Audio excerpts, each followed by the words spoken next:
So I was invited by Tito van Opijn to go to Bois Boucher and bring some of my students to France to conduct a workshop about the idea of the module called Reinventing the Module. When thinking about the idea of the module, I wanted to think about it in slightly different terms than from the way most people might think of modular in terms of architecture and furniture design.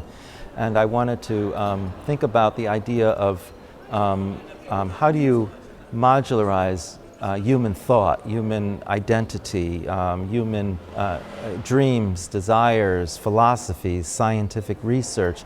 How can we bring together individuals with very different backgrounds, and how do we contain them in a storage system? The book became the idea of the module for this, and when you think about the book and the book of pages, and then you have pages within the book, and then you have 26 letters of the alphabet, and those 26 letters can be rearranged in so many different ways to create the history of culture and society, that I thought that might be an interesting kit of parts to start to explore. We spent the entire day reading passages from their favorite books, but they had to read the passage in a way that conveyed the true significance to themselves and how they might relate. And I gave them 16 seconds of time for each of these performances. So in fact, I used time as a module in order to organize this original idea. And so we started with each individual student working individually, alone, exploring the one book and doing various devices that would experiment with the book but would not harm the physicality of the book. And so then we went through many iterations of those transformations, those experiments, those studies, those exhibition devices, those displays, whatever we call it, we don't know. But it's a way to somehow make significant something that is just not so significant for a person whose that book does not mean much to them.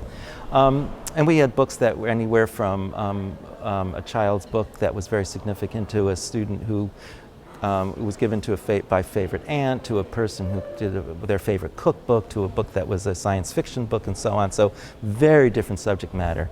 And then the next stage was two books came together, and then they did the same project, but now they had to make two books intersect in some way.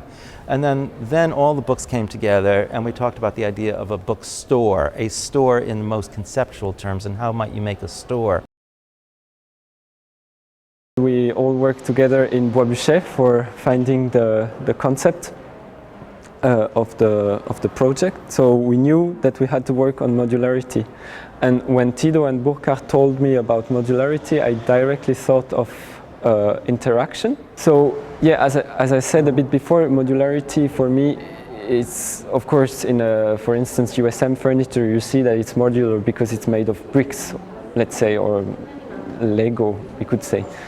So it's different, same module that you can put together. So you see it's modular, but the object itself doesn't move. And I wanted to work on that, on that idea of making something moving with the idea of choreography that you could see, for instance, on a website. For instance, on USM website, you can build, I want 4 modules, no, I want 8 modules and stuff like that. And I think that's how you see the best modularity. That's how you communicate the best modularity. And I really wanted to work on this idea of movement, rhythm in our installation. Installation we've been working in Bois Boucher was about the link between the human and the object. So first you had to blow in a funnel in Bois Boucher, and that energy would spread in different mobiles, let's say. So there are 4 different mobiles. The first one is, well, there are no order actually because it's random, but one is a mobile, one is flying rings, one is the giant sleeper, and the last one is the pendulums.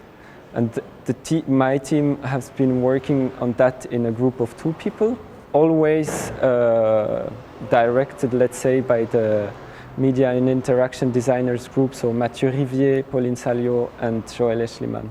So depending on how strong you blow on the windmill, it will make move 1, 2, 3 or 4 machine.